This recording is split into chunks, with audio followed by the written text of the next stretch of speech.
सरपंच संतोष देशमुख हत्या प्रकरणात मला आणि माझ्या नातेवाईकांना धमकीचे फोन येत आहेत अशी प्रतिक्रिया धनंजय देशमुखांनी दिली। हत्या प्रकरण दाबण्याचा प्रयत्न सुरू आहे। पोलीस अधीक्षकांना या संदर्भात रीतसर लेखी तक्रार दिली असं देखील यावेळी धनंजय देशमुख यांनी सांगितलं। असं म्हणजे अंदाज काढला जातोय की समजा ही केस कशाने थांबवल। आता तुम्हाला सगळ्याला माहिती आहे, गावकऱ्यांना माहिती आहे, सगळ्या राज्याला माहिती आहे, या लोकांना फाशी झाल्याशिवाय ही केस कुठंच थांबणार नाही कुठल्याच कंडिशनवर। आणि जे केलेलं घोर पाप आहे त्या पापाची शिक्षा त्यांना मिळणार आहे।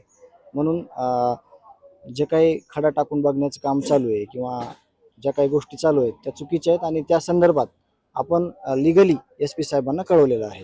ते ॲक्शन SP साहेबांनी पोलीस प्रशासनाने घेतली पाहिजे।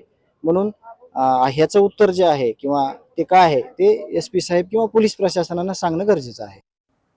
खासदार संजय राऊतांनी साताऱ्यातील जिल्हा परिषद निवडणुकीत झालेल्या धक्काबुक्की प्रकरणावरून सरकारवर जोरदार टीका केली आहे। साताऱ्यात जे घडलं ते गुंडगिरी आणि झुंडगिरी असल्याचं संजय राऊत म्हणाले। तर सातारा प्रकरण हाताळण्यास सरकार सक्षम असल्याचं म्हणत भाजपचे माध्यम प्रमुख नवनाथ बन यांनी पलटवार केला।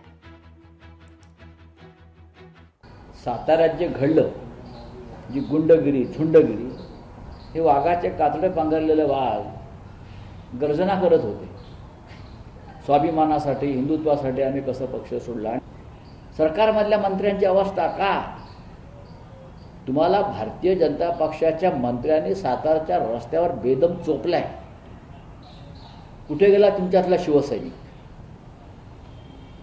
कुठे गेला तुमच्यातला तो बाळासाहेबांनी घडवला मर्दमावळा?